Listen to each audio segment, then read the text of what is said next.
Praise the lord. యేసుక్రీస్తు నామములో మీ అందరికీ శుభములు తెలియజేస్తూ ఉన్నాను. ఆర్థికపరమైన అభివృద్ధి, financial break through, financial growth, ఇట్లాగా మనం ఎలా వస్తుందా, ఏం చేయాలా అని అనేక మంది ఎదురు చూస్తూ ఉన్నారు. బైబిల్ గ్రంథంలో చాలా ప్రాముఖ్యమైన విషయాలు రాయబడి ఉన్నాయి. సామెతల 11:24లో వెదజల్లి అభివృద్ధి పొందువారు కలరు, తగిన దానికన్నా తక్కువగిచ్చి లేమికొచ్చేవారు కలరు. వెదజల్లి వెదజల్లి వెదజల్లి. హల్లెలూయా, దేవునికి స్తోత్రం కలుగును గాక. మనం జల్లటము అనేటువంటి మాట ఎక్కడ ఉపయోగిస్తాం?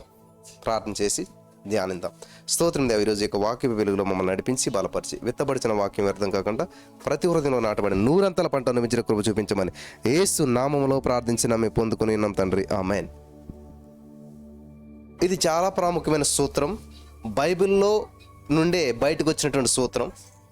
మరి మనలో చాలామంది ఈ సూత్రాన్ని తెలుసుకోకపోవచ్చు, తెలుసుకున్న పాటించకపోవచ్చు. చాలా జాగ్రత్తగా మీరు గమనించినట్లయితే ఆర్థికపరమైన విషయాల్లో అభివృద్ధిని ఎలా సాధించాలి అనేటువంటిది చాలా స్పష్టంగా బైబిల్ గ్రంథం మనకు తెలియజేస్తూ ఉంది. ఎందుకనంటే వెదజల్లి అనే మాట గమనించినట్లయితే జల్లటం, చల్లటం అనేటువంటిది ఎక్కడ మనకు అనిపిస్తుంది? ఒక రైతు విత్తనాలను ఏం చేస్తాడు? జల్లుతాడు, విసిరుతూ ఉంటుంటాడు. ఇలా విత్తనాలు మీరు ఎప్పుడన్నా మరి వేసారో లేదు తెలియదు, కానీ మరి నాకు చిన్నతనంలో ఐడియా ఉన్నది. మా నాన్నగారు వేసేవారు, నేను కూడా వెళ్ళేవాడిని. కాబట్టి ఆ యొక్క ధాన్యాన్ని నానబెట్టి మొలకలు వచ్చాక ఆ యొక్క ధాన్యాన్ని వెదజల్లుతారనమాట. ఇట్లా పొలంలో మట్టిలో పడేస్తూ ఉంటుంటారు. ఇది చాలా అద్భుతమైన మర్మం. ఇది తెలిసిన రోజున మన జీవితంలో ఆర్థికపరమైన పెను మార్పులు సంభవిస్తాయి. హల్లెలూయా. నాకు మా నాన్నగారు చేసేది అంత అర్థమయ్యేది కాదు అప్పట్లోను. అయ్యో, మంచిగా ఉన్న ధాన్యాన్ని అలా మట్టిలో పడేస్తున్నారేంటి అని అనిపించేది నాకు. కానీ కొంత సమయం తర్వాత ఏమైందంటే ఈ యొక్క చల్లినటువంటి విత్తనాలు, ఏవైతే విత్తనాలు అలా వేస్తారో అవన్నీ కొన్ని నెలల తర్వాత ఒక్కొక్క విత్తనం ఒక అద్భుతమైనటువంటి వడ్ల గింజ, మరి వడ్ల చెట్టుగా మారి, మరి వరిగా మారి చక్కటి పంటనిచ్చేటువంటిది. హల్లెలూయా. ఒక్కొక్కటి చాలా విస్తారమైన, ఒక్క వడ్ల గింజ భూమిలో పడితే అది విస్తారంగా ఫలించి తిరిగి వచ్చేటువంటిది అనమాట. హల్లెలూయా. ఇక్కడ ఎందుకని వెదజల్లి అభివృద్ధి పొందువారు కలరు, ఏమిటి వెదజల్లాలి అని మనం చూసినట్లయితే ఈ రోజున మనం దేవునికి ఇచ్చేటువంటి ప్రతిదీ కూడా ఎలా ఉండాలి? విస్తారంగా ఉండాలి. ఇక్కడ గమనించవలసిన విషయం ఏంటంటే విత్తనంతో పోలుస్తూ ఉన్నాడు, ఇది సత్యం. విత్తనంతో పోలుస్తూ ఉన్నాడు, విత్తనము కదా. రైతు చల్లేటువంటి దాన్ని ఏమంటారు? వెదజల్లుతాడు పంట పొలంలో, వాటిని ఏమంటారు? విత్తనాలు అంటారు. అందుకనే రైతు ఏ ఉద్దేశంతో విత్తనాన్ని నాడతాడంటే, ప్రియులరా, వెదజల్లుతాడంటే ఆ విత్తనంతో ఒక మాట పలుకుతాడు, గ్రో. హల్లెలూయా. గో అని చెప్పి వెళ్ళమని పంపిస్తాడు. విత్తనాన్ని వెళ్తుంది. వెళ్ళిన తర్వాత మట్టిలో పడ్డ తర్వాత గ్రో అవ్వు, గ్రో అక్కడ ఆగిపోద్దు, మళ్ళా కమ్ బ్యాక్. ఇక్కడ మనం గమనించినట్లయితే ఒక రైతు చేస్తున్న పని ఏమిటంటే, జాగ్రత్తగా గమనించాలి. ప్రతిసారి మాట పలకాలి మీరు.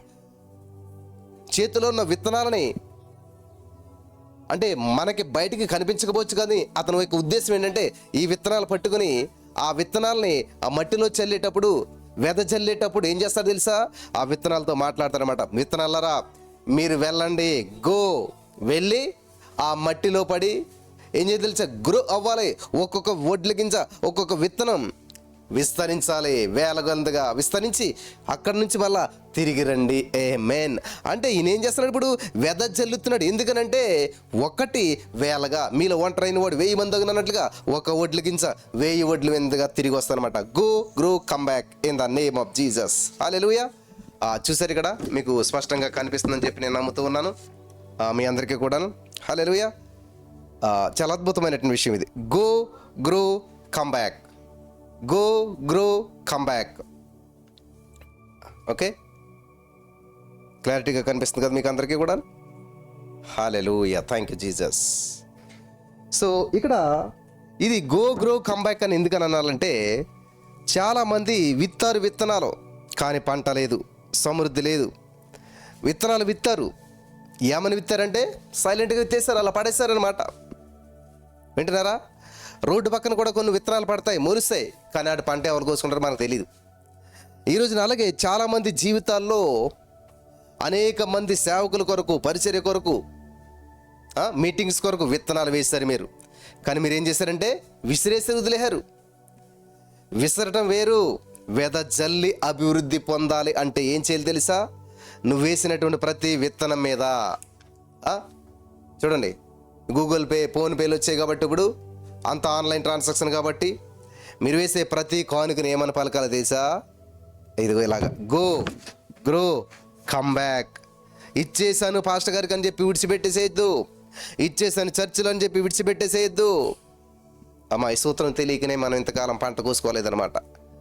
ఎంతో ఇచ్చాం, పాస్టర్ గారికి కానుకలు ఇచ్చాము, సంఘాలకు కానుకలు ఇచ్చాం, మీటింగ్లకు కానుకలు ఇచ్చాం, చర్చిలకు డబ్బులు ఇచ్చాం. కానీ అయినా ఎందుకు పేదరికంలో ఉన్నారు అనంటే విత్తనాలు విత్తారు, వెదజల్లారు, కానీ అభివృద్ధి చెందలేదు. ఎందుకనంటే వెదజల్లి విడిచిపెట్టేశారు. మీరు పలకలేదు. మీరు వేసే ప్రతి రూపాయి కానుక అవ్వచ్చు, ఎవరికిచ్చినా సరే, దేవుని పరిచర్య నిమిత్తం అవ్వచ్చు, ఏ విధంగానైనా సరే, ప్రతి రూపాయి వెనకాల ఏం మాట్లాడాలి? మీరు గో గ్రో కమ్ బ్యాక్. వెళ్ళు, విస్తరించు, ఫలించు, తిరిగిరా. In the name of Jesus, hallelujah. Go grow come back అని మనం చెప్పాలంటండి. ప్రతి విషయంలో కూడా ఇది పలకాలన్నమాట. మనం ఇచ్చే ప్రతి కానుక దేవుడు ఏం చెప్తున్నాడు? మలాకి 3:10, మీరు మీ రాబడి అంతట్లో 10వ భాగం ఇచ్చి నన్ను శోధించినట్లు ఏం చేస్తారంటే ఆకాశపు వాకింట్లను విప్పి పట్టజాలనంత, పట్టుకోలేనంత విస్తారమైన దీవెనలు కుమ్మరిస్తారంట. నువ్వు విత్తింది కొంచెమే, కానీ విస్తారమైన దీవెనలు. అంటే అర్థం ఏంటంటే నువ్వు విత్తిన దాన్ని దేవుడు ఏం చేస్తాడంటే విస్తరింపజేసి, ఫలింపజేసి, అభివృద్ధి చేసి తిరిగి నీకు ఇస్తా ఉన్నాడు. ఆమేన్. ఇది సత్యం. ఈ సత్యం తెలుసుకున్న రోజున నువ్వు ఆలోచన విధానం మారుతుంది, ప్రార్థన విధానం మారుతుంది, నువ్వు విత్తిన విత్తనం ఇచ్చే విధానం మారుతుంది అనమాట. గో గ్రో కమ్ బ్యాక్ అంటున్నారు. ఎప్పుడన్నా వాడారా ఈ పదం? గతంలో ఒకసారి చెప్పాను నేను ఈ మెసేజ్, చాలామంది మర్చిపోయారు. మళ్ళీ గో గ్రో కమ్ బ్యాక్ మీరు రాసుకోవాలన్నమాట. ఎన్వలాప్ మీద రాసుకోవచ్చు, లేకపోతే మీరు ఇచ్చే కానుకల పేపర్ల మీద రాసుకోవచ్చు. ఎక్కడైనా సరే ఏమని రాయాలంటే go grow come back, go grow come back. అది రూపాయి అవ్వచ్చు, 10 రూపాయలు అవ్వచ్చు, 1,00,000 రూపాయలు, 1,00,00,000 రూపాయలు, ఎంతైనా సరే నువ్వు విత్తుచూ ఉన్నప్పుడు ఏం చేయాలంటే గో గ్రో కమ్ బ్యాక్. హల్లెలూయా. ఆ చర్చి ఆ యొక్క కానుకలు పెట్టి నువ్వు డబ్బులు వేస్తున్నావేమో, అప్పుడు ఏం చేయాలి తెలుసా? Go grow come back. వెదజల్లు, గో గ్రో కమ్ బ్యాక్. తిరిగిరా, విస్తరించి తిరిగిరా, ఫలించి తిరిగిరా, అభివృద్ధి చెంది తిరిగిరా అని నువ్వు పలికిన రోజున ఏమవుతుందంటే నువ్వు వేసిన ప్రతి రూపాయి కానుక నీకు విస్తారమైన పంటనిస్తుంది. కానీ ఇంతకాలం మనం ఏం చేసామంటే మనం వేసిన కానుకలు వేసేసాం, అయిపోయింది నా పని అనుకుంటున్నారు తప్ప దానిలో మళ్ళా తిరిగి వస్తుంది, ఇది పంట వస్తుంది అనేటువంటి సత్యాన్ని మర్చిపోయారు. వింటున్నారా? వెదజల్లి అభివృద్ధి పొందేవారు కలరు. అంటే నువ్వు వెదజల్లుతున్నావు, ప్రతి మీటింగ్కి కానుకిస్తున్నావు, ప్రతి సండే కానుకిస్తున్నావు, ప్రతి ప్రార్థనకి కానుకిస్తున్నావు, ప్రతి సేవకునికి కానుకిస్తున్నావు, అయినా ఫలింపు లేదు, అభివృద్ధి లేదు, ఆశీర్వాదం లేదు. ఎందుకని అలా జరుగుతుంది? ఎందుకని మనం పొందుకోవడం లేదు అని మనం ఆలోచన చేసినట్లయితే నా ప్రియమైనటువంటి సహోదరి స్నేహితులారా, విసిరేస్తున్నావు తప్ప వెదజల్లి దాన్ని ఏం చేయాలంట? గో గ్రో కమ్ బ్యాక్ అని చెప్పాలంట. గో అని చెప్పాలి, అంతే, వదిలేసేయకూడదు. గో గెట్ అవుట్ అన్నదానికి గో అన్నదానికి చాలా తేడా ఉంది. వెళ్ళు అన్నదానికి వెళ్ళిపో అన్నదానికి చాలా తేడా ఉంది. కాబట్టి చాలామంది ఏంటంటే వాళ్ళ యొక్క చేతుల నుంచి ఇచ్చేటువంటి కానుక అవ్వచ్చు, ఏదైనా సరే గెట్ అవుట్ అంటున్నమాట. నా జేబు నుంచి గెట్ అవుట్, ఈ కానుకలు అక్కడ పడు, అక్కడికి ఇచ్చేసి అన్నట్టు. అలా కాదు, గో, సాగనంపు, సాగనంపు. హల్లెలూయా. వింటున్నారా ప్రియులరా? నువ్వు మన యొక్క డబ్బుల్ని స్పెండ్ చేయట్లేదు, ఖర్చు పెడతలేదు, ఇన్వెస్ట్మెంట్ చేస్తూ ఉన్నావు. హల్లెలూయా. దేవునికి ఇచ్చే ప్రతి కానుక ఇన్వెస్ట్మెంటు అర్థం చేసుకోవాలి. అది ఖర్చు కాదు, అది స్పెండింగ్ కాదు, స్పెండ్ చేయటం కాదు, ఇన్వెస్ట్మెంట్ చేస్తూ ఉన్నావు. ఈ యొక్క ఆర్థికపరమైన నియమాలు తెలియకపోవటం వల్లనే మనం ఆర్థికపరమైన అభివృద్ధిని చూడలేకపోతున్నాం, ఆర్థికపరమైన ఆశీర్వాదం మనం చూడలేకపోతున్నాం. కాబట్టి ఇక్కడ నుంచి నువ్వు ఇచ్చే ప్రతి కానుక పైన ఏముండాలి తెలుసా? Go grow come back. ఆశ్చర్యపోవాలి అందరూ కూడా, ఏంటిది అంటే అర్థం కాలేదు. అది నువ్వు చెప్పు, ఇది సూత్రం అని చెప్పి, ఇది సిస్టమ్ అని చెప్పేసేసి ఇలా చేయాలని చెప్పి నువ్వు చెప్పు, అద్భుతమైన ఫలితాలు నువ్వు చూడగలుగుతావు. ఆశీర్వాదకరమైనటువంటి ఆలోచన నీ జీవితంలో దేవుడు నీకు నింపుతాడు. In the name of Jesus. Hallelujah. వెదజల్లి అభివృద్ధి పొందువారు కలరు. ఒక రైతు ఎలాగైతే విత్తనాలు చల్లుతాడో, ఒక రైతు ఎలాగైతే విత్తనాల్ని వెదజల్లుతాడో, అవి వెదజల్లని విత్తనాలు కొంతకాలానికి గ్రో అయ్యి మళ్ళా తిరిగి ఆ యొక్క రైతు చేతులకు విస్తారమైన పంటతో వస్తాయి. రైతు దగ్గరికి మళ్ళా విస్తారమైన పంటగా వస్తాయి. వేసిన విత్తనం వృధా కాలేదు, వేసిన విత్తనం భూమి తినేలేదు, వేసిన విత్తనం భూమిలో పడి నశించిపోలేదు. కానీ వేసినటువంటి విత్తనం వెళ్ళింది, గ్రో అయింది, అభివృద్ధి చెందింది, తిరిగి మరలా రైతు దగ్గరికి వచ్చింది. అలాగే దేవుడు చెప్తున్నాడు, ఆకాశ వాకట్లు విప్పి పట్టజాలనత విస్తారమైన దేవుని ఇస్తాను. ఎందుకు? నీవు 10వ వంతు ఇచ్చినట్లయితే, నీ రాబడంతలో 10వ వంతు నాకు ఇచ్చినట్లయితే దాన్ని మళ్ళీ విస్తరింపజేసి 100 పంట నీకు ఇస్తాను అంటున్నాడు దేవుడు. ఈరోజు నీ మాటలు విన్న ప్రియులారా, యేసే నీ జీవితంలో విస్తారమైన పంటను ఇవ్వాలని చెప్పి ఆశపడుతున్నాడు, విస్తారమైన దీవెనలు ఇవ్వాలని ఆశపడుతున్నాడు, విస్తారమైన సమృద్ధిని ఇవ్వాలని ఆశపడుతున్నాడు. కానీ మనం పొందుకోలేకపోవడం కారణం ఏంటంటే పలకలేకపోతున్నాం.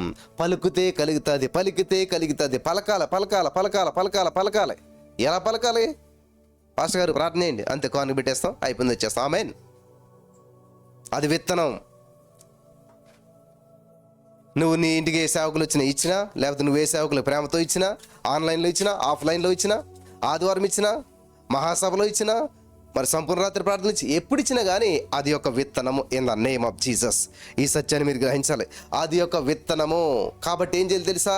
ఎక్కడ విత్తనం విత్తినా గో గ్రో కమ్ బ్యాక్ అని చెప్పి పలికి వెయ్యండి ప్రియులారా. ఊహించని రీతిలో విస్తరించి తిరిగి వస్తుంది అది. ఆమేన్. హల్లెలూయా. మరి నా జీవితంలో కూడా దేవుడు అలా విస్తరింపజేశాడు. ఎప్పుడైతే మనం వెదజల్లుతామో లెక్క పెడతామాట, 10 ఎక్కడంటికి పోయిందో అని చెప్పి, 2 10 రూపాయల గదిలు ఎక్కడంటికి పోయో అని చెప్పి మనం లెక్కలు చూస్తూ ఉంటుంటాం. నువ్వు వెదజల్లాలి ప్రియులారా. అభివృద్ధి చెందేటువంటి వారిలో మొదటి వ్యక్తిగా నువ్వు ఉండాలి. వెదజల్లి వ్యక్తిగా నువ్వు మొదట ఉంటే అభివృద్ధి చెందిన వ్యక్తులు లిస్టులో మొదట ఉంటావు. In the name of Jesus. హల్లెలూయా. దేవునికి స్తోత్రం కలుగును గాక. కాబట్టి దేవుడు ఏం చేస్తాడంట, నువ్వు ఎప్పుడైతే వెదజల్లి ఇచ్చావో, నువ్వు ఇస్తావో, ఇయుడి మీకు ఇయ్యబడును, అణచి కుదిలించి దిగజారునట్లుగా. In the name of Jesus. అణచి కుదిలించి దిగజారునట్లుగా. ఆమేన్. అణచి కుదిలించి దిగజారాల, పొంగు పొర్లాలి. నీ యొక్క ఆశీర్వాదాలు చూసి ఆశ్చర్యపోవాలి అందరూ కూడాను. నువ్వు దీవించబడిన విధానం చూసి అనేక మంది ఆశ్చర్యపోవాలి. నీ జీవితంలో జరుగుతున్న కార్యాలు బట్టి అనేక మంది ఆశ్చర్యానికి గురి అవ్వాలి. వింటున్నారా? హల్లెలూయా. Holy spirit of God. Thank you Jesus. నా ప్రియమైనటువంటి సహోదరి స్నేహితులారా, జాగ్రత్తగా గమనించండి. నీ జీవితంలో ఆర్థికపరమైన లోటు ఉండడం దేవుని ఉద్దేశం కాదు. ఎందుకంటే క్రీస్తు యేసు మహిమ శరీరంలో నీ ప్రతి అవసరం తీర్చబడుచున్నది. In the name of Jesus. క్రీస్తు యేసు మహిమ శరీరాన్ని గుర్తించలేదు కాబట్టి నీ అవసరాలు తీర్చబడతలేదు, నీ అక్కర్ల నుంచి నువ్వు బయటపడతలేదు, నీ సమస్య నుంచి నువ్వు బయటపడతలేదు. అంటే అర్థం ఏంటి తెలుసా? క్రీస్తు యేసు మహిమైశ్వర్యంలో, క్రీస్తు యేసు మహిమైశ్వర్యంలో నువ్వు అభివృద్ధి చెందడం లేదు. క్రీస్తు యేసు మహిమైశ్వర్యం నీ యొక్క ఆశీర్వాదాలు, నీ యొక్క అవసరాలు తీర్చబడతాయని చెప్పి దేవుని వాక్యం సెలవిస్తుంది. నీకు దేవుని వాక్యం తెలియకన్నా తెలియకపోవాలి. క్రీస్తు యేసు మహిమైశ్వర్యంలో నీ అవసరాలు తీర్చబడతాయన్న సత్యం నీకు తెలియలేదు కాబట్టి ఎలా తీరుతాయి? ఎలాగా? నా జీతం ఎంత, నా జీవితం ఎంత, నా సంపాదన ఎంత, నా బ్రతుకు ఎంత, నాకు ఈ అవసరాలు ఎక్కడ తీరుతాయి, నేను అప్పు ఎలా తీరుస్తాను, నీ బంధకాల నుంచి ఎలా బయటపడతాను, నేను ఎలా అభివృద్ధి చెందుతాను, ఆర్థికపరమైన విషయాల్లో నాకు ఏ విధమైన ఫలింపు లేదు అని నువ్వు అనుకుంటూ ఉన్నావు. కానీ నువ్వేం చేయాలి తెలుసా? క్రీస్తు యేసు మహిమైశ్వర్యం చెప్పున in the name of Jesus. హల్లెలూయా. నీ సంపాదన బట్టో, నీకు వచ్చే ఇన్కమ్ను బట్టో కాదంట. ఎలాగంట? క్రీస్తు యేసు మహిమైశ్వర్యంలో నీ ప్రతి అవసరత, ప్రతిదీ in the name of Jesus. అందులో ప్రతి అవసరత అంటే నీ సమస్య ఏదైనా, నీ అప్పు ఏదైనా, నీ రోగం ఏదైనా సరే ప్రతి అవసరము తీర్చబడుచున్నది in the name of Jesus. ఎలా వస్తుందో, ఎక్కడి నుంచి వస్తుందో అది నీకు అనవసరం, అది వస్తుంది పక్కా. ఎందుకంటే దేవుడు చెప్పాడు కదా, నా మహిమైశ్వర్యంలో, క్రీస్తు యేసు మహిమైశ్వర్యంలో మన ప్రతి అవసరం తీర్చబడిపోతున్నది అని చెప్పాడు. కాబట్టి భూమి ఆకాశంలో గతించిన కానీ దేవుడు తన నామం కంటే తన వాక్యాన్ని హెచ్చించాడు. కాబట్టి ఆ వాక్యపు వెలుగులో నడిపించబడుతూ మనం ఏం చేయాలి తెలుసా? వాక్యాన్ని పట్టుకోవాలి, వాక్యాన్ని ప్రకటించాలి, వాక్యాన్ని వెదజల్లాలి, వాక్యాన్ని ప్రకటించాలి. హల్లెలూయా. In the name of Jesus. Financial breakthrough నీ జీవితంలో కావాలంటే వెద చల్లాలి, విత్తనం నాటాలి, ఇన్వెస్ట్మెంట్ చేయాలి. అప్పుడు నువ్వేం చేస్తావంటే సమృద్ధి అయిన పంట నువ్వు అనుభవిస్తావు. In the name of Jesus. దేవుని ఉద్దేశం నువ్వు పంటను అనుభవించడం, దేవుని ఉద్దేశం సమృద్ధి అయిన పంట నువ్వు అనుభవించడం. Mighty miracles in the name of Jesus. దేవుని ఉద్దేశం నువ్వు పంటను అనుభవించడం, నువ్వు సమృద్ధిలో ఉండడం దేవుని యొక్క ఉద్దేశం. చాలామంది మర్చిపోతారు. ఇది ఎప్పుడు చూపిస్తాను ఉంటాను నేను. ఆదికాండం 1:20 దేవుడు ఏం చెప్పాడు అంటండి, దేవుడు వారిని ఆశీర్వదించెను. ఎవరిని? ఆదాము ఇద్దరినే. ఇద్దరికి 4 నదులు అక్కడ ఏదైనా వనంలోను. దేవుడు ఎంతగా ఆశీర్వదించాడంటే చూడండి, దేవుడు వారిని ఆశీర్వదించేశాడు. ఆశీర్వదిస్తాననట్లేదు, దేవుడు వారిని ఆశీర్వదించేశాడు. ఎలాగ ఆశీర్వదించాడంటే, మీరు ఫలించి అభివృద్ధి పొంది విస్తరించి మీరు ఫలించాలి. ఫలించడం అంటే ఏంటి? గర్భ ఫలము అంటే నీ కడుపున పిల్లలు పుడితే నువ్వు ఫలించినట్టు, నీ వ్యాపారము ఇంకొక వ్యాపారంలోకి వెళ్తే ఫలించినట్లు, నీ ఆత్మీయత అనేక మందిని దేవుని నడిపిస్తే ఫలించినట్లు. హల్లెలూయా. నువ్వు ఫలించాలి అంటే ఇక్కడ చూడండి, మీరు ఫలించి అభివృద్ధి పొంది విస్తరించి భూమి నిండించి దాన్ని లోపరుచుకుని సముద్రపు చేపలు ఆకాశ పక్షులు భూమి మీద ప్రాకు ప్రతి జీవిని ఏలుబడి చేయడని వారితో చెప్పాను. హల్లెలూయా. దేవునికి స్తోత్రం. లోపరుచుకోవాలి, ఏలుబడి చేయాలి. లోపరుచుకోవాలి, ఏలుబడి చేయాలి. ఈరోజున సమస్యలు నేను లోపరుచుకున్నాయేమో, సమస్యలు ఏలుబడి చేస్తున్నాయేమో, అప్పులని లోపరుచుకున్నాయేమో, అప్పులని ఏలుబడి చేస్తున్నాయేమో, రోగాలని ఏలుబడి చేస్తున్నాయేమో, సమస్యలు, బంధకాలు, కృంగుదలు ఇవి నేను ఏలుబడి చేస్తున్నాయేమో. అది దేవుని ఉద్దేశం కానే కాదు. ఇంకా దాంట్లో ఉండడం దేవుని ఉద్దేశం కాదు. నువ్వు దాని నుంచి బయటికి రావాలా, ఆ సమస్య నుంచి బయటికి రావాలా, ఆ బంధకాల నుంచి బయటికి రావాలా, నువ్వు జయించాలా, అభివృద్ధి చెందాలి. Thank you Lord. హల్లెలూయా. ఏదో ఒక అసత్యం నిన్ను ఆపేసింది అక్కడ. ఏదో సత్యము నీకు తెలిసినట్లయితే అద్భుతమైన ఫలితాలు నువ్వు చూస్తావు. హల్లెలూయా. సత్యము మనలను స్వతంత్రంగా చేస్తుంది. సత్యము మనల్ని స్వతంత్రంగా చేస్తుంది. అంటే సత్యం ఏంటంటే నిన్ను దేవుడు ఆశీర్వదించేశాడు, నువ్వు ఫలించాలి. ఆ ఆశీర్వాదం నీలో ఉందన్నదానికి గుర్తు ఏంటంటే దేవుడు నిన్ను ఆశీర్వదించేశాడు అన్నదానికి గుర్తు ఏంటంటే ఆ ఆశీర్వాదం నీలో ఉంటే, ఆ జీవం నీలో ప్రవహిస్తుంటే జీవము కలిగిన ప్రతి చెట్టు ఎదుగుతుంది, జీవం కలిగిన ప్రతి విత్తనం ఫలిస్తుంది, జీవం కలిగిన ప్రతి వ్యక్తి నడుస్తాడు. ఆమేన్. జీవం లేని వాడు కదలలేడు. కాబట్టి నీ ఆశీర్వాదంలో జీవం ఉంటే నువ్వు ఫలిస్తావు, విస్తరిస్తావు, అభివృద్ధి చెందుతావు. In the name of Jesus. హల్లెలూయా. నువ్వు అభివృద్ధి చెందే వ్యక్తిగా నువ్వు ఉంటావు, విస్తరించే వ్యక్తిగా నువ్వు ఉంటావు. Mighty miracles in the name of Jesus. Holy spirit of God. Thank you Jesus. నువ్వు ఫలించాలన్న దేవుని యొక్క ఉద్దేశం, నువ్వు విస్తరించాలన్న దేవుని యొక్క ఉద్దేశం, నువ్వు అభివృద్ధి చెందాలన్న దేవుని యొక్క ఉద్దేశం. హల్లెలూయా. దేవుని చిత్తం రివీల్డ్, దేవుని చిత్తం వెల్లడి చేయబడిన దేవుని చిత్తం. నువ్వు ఫలించాలి, విస్తరించాలి. సంఘంలో, సమాజంలో, ఆర్థికంగా, ఆత్మీయంగా అన్ని విషయాలు నువ్వు ఫలిస్తూనే, పైకెళ్తూనే, అభివృద్ధి చెందుతూనే ఉండాలి. హల్లెలూయా. ఒకవేళ ఈ సత్యం నిన్ను తెలియకుండా సైతానుగాడు నీ కన్నులకు మనోనేత్రాలు గుడ్డితనం కలిగజేశాడేమో. ఎఫెసీ 1:17 ప్రార్థన ప్రతిరోజు చెయ్యి. దేవా, నా మనోనేత్రాలు వెలిగించినందుకు నీకు వందనాలు. ఆమేన్. నన్ను ఫలింపజేసినందుకు నీకు వందనాలు. Thank you Jesus. హల్లెలూయా. నన్ను విస్తరింపజేసినందుకు నీకు వందనాలు అని నిన్ను ఏం చేయాలంటే గొప్పగా ఫలించిన వ్యక్తిగా ప్రకటించాలి. ఆమేన్. గ్రో. నువ్వు ఫలించాలి, విస్తరించాలి, అభివృద్ధి చెందాలి. దేవుని యొక్క ఉద్దేశం కూడా నిన్ను ఒక విత్తనంగా నాటాడు. వెళ్ళు. ఎక్కడికి? ఈ భూలోక రాజ్యంలోకి వెళ్ళు. నువ్వు ఫలించు, విస్తరించు, అభివృద్ధి చెందు. Grow come back. మరలా పరలోక రాజ్యానికి రా. అనేక ఆత్మను సంపాదించుకుని రా, అనేక మందిని తీసుకుని రా. In the name of Jesus. దేవుడు నిన్ను ఒక విత్తనంగా భూలోక రాజ్యానికి పంపించాడు. నిన్ను ఒక విత్తనంగా నీ కుటుంబంలో, నీ సంఘంలో, నీ సమాజంలో నిన్ను ఒక విత్తనంగా దేవుడు చెప్తున్నాడు. Grow come back. నువ్వు వెళ్ళు, ఫలించు, విస్తరించు, తిరిగిరా. ఆమేన్. నరులారా తిరిగి రండి అని దేవుడు సెలవిస్తున్నాడంట. కాబట్టి దేవుడు నన్ను పిలుస్తూ ఉన్నాడు. నువ్వు ఎలా వచ్చావు, ఎలా వెళ్తున్నావు, ఎంత గ్రోత్ అయ్యావు, ఎంత అభివృద్ధి చెందావు, ఎన్ని ఆత్మలు రక్షించావు, ఎంతమందిని దేవుని వైపు నడిపించావు, ఎంతమంది జీవితాల్లో బలాన్ని చేకూర్చావు, ఎంతమందిని విశ్వాసంలో బలపరిచావు, ఎంత గ్రో అయ్యావు నువ్వు. ఈ గ్రోత్ ఉండదు మనకి. గ్రోత్ అంటే ఆర్థికపరమైన విషయాలే. గ్రోత్ అంటే నో. చాలా జాగ్రత్తగా గమనించాలి ఇక్కడ. యేసయ్య నిన్ను ఒక విత్తనంగా నాటాడు ఈ లోకంలో. తల్లి గర్భంలో రూపించబడక ముందంటే తల్లి గర్భంలో నిన్ను నాటాడు, తల్లి గర్భం అనే పొలంలో నిన్ను నాటాడు. అక్కడి నుంచి నువ్వు బయటకు వచ్చి ఏం తెలుసా? విస్తరించి, ఫలించి, అభివృద్ధి చెంది, లోపరుచుకుని ఏలుబడి చేయాలి. In the name of Jesus. నువ్వు లోపరుచుకుని ఏలుబడి చేయాలి. Holy Spirit, thank you Jesus. నువ్వు లోపరుచుకుని ఏలుబడి చేయాలి. ఏలుబడి చేయటం దేవుని యొక్క ఉద్దేశం. In the name of Jesus. ఏలుబడి చేయటం దేవుని యొక్క ఉద్దేశం.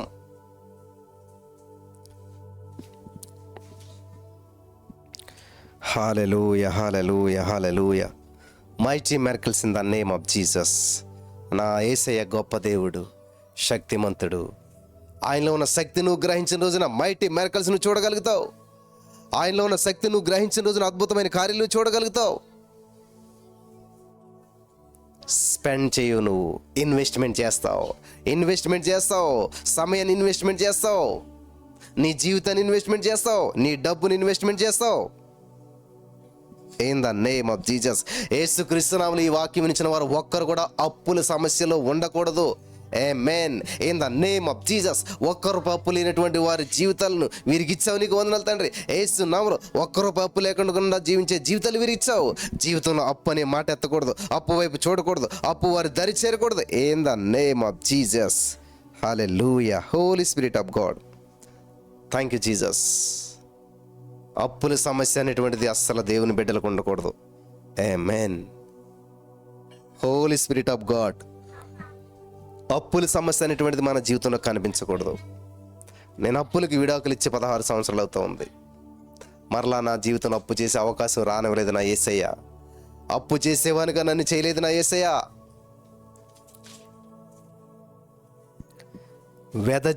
వెదజల్లటం నేర్చుకో. ఉన్నప్పుడు కాదు, చాలా పేదరికమైన పరిస్థితిలో మరి 5 పైసలు 10 పైసలు వేసేటువంటి కానుక నేను తర్వాత రూపాయల్లోకి, 10 రూపాయల్లోకి, 50 రూపాయల్లోకి, ప్రతి ఆదివారం ఒక 50 రూపాయలు చేతిలో పెట్టుకునేవాడిని. దశంభాగం కాకుండా కాదు, ప్రతి ఆదివారం ఒక 100 రూపాయలు చేతిలో పెట్టుకునేటువంటి వాడిని. హల్లెలూయా. కాబట్టి ఈరోజు నీ మాటలు వెంటనే నా ప్రియమైనటువంటి సహోదరి, స్నేహితులారా, జాగ్రత్తగా గమనించినట్లయితే మీరు వెదజల్లాలి, అభివృద్ధి పొందాలి. వెదజల్లాలి, అభివృద్ధి పొందాలి. విత్తనం నాటాలి, పంట కోయాలి. విత్తుట కోయట నియమం అనేటువంటిది ప్రపంచమంతా కూడా వ్యాపించి ఉన్నటువంటిది. కాబట్టి ఏమి విత్తుచున్నావో జాగ్రత్తగా చూసుకో. మనుషుడా, దేవుడు వెక్కిరించబడడు. నరపుత్రుడా, దేవుడు వెక్కిరించబడడు. మనుషుడు ఏమి విత్తునో ఆ పంటనే కోస్తాడు. ఈరోజు ఎటువంటి పంట విత్తుతున్నారు? ఎటువంటి విత్తనాలు విత్తుతున్నారు? సత్యమైనటువంటివి, స్వచ్ఛమైనటువంటివి. హల్లెలూయా. కాబట్టి విత్తనాన్ని విత్తి మర్చిపోకండి. నువ్వు విత్తనం వేసే ప్రతిసారి పలకవలసిన మాట, go grow come back. Go grow come back. హల్లెలూయా.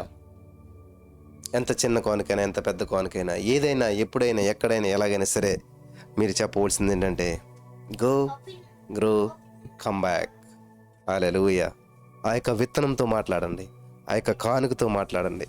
మీ జీవితంలో ఏది చేస్తున్నా సరే దాంతో మాట్లాడండి. In the name of Jesus. Holy spirit of God, thank you Jesus. Thank you Jesus. Go grow come back. ఇది మర్చిపోకుండా పిల్లరా. ఇది చాలా అమూల్యమైనటువంటి జీవిత సూత్రం. ఆర్థికపరమైనటువంటి పెను మార్పులు తెచ్చేటువంటి సూత్రం ఇది.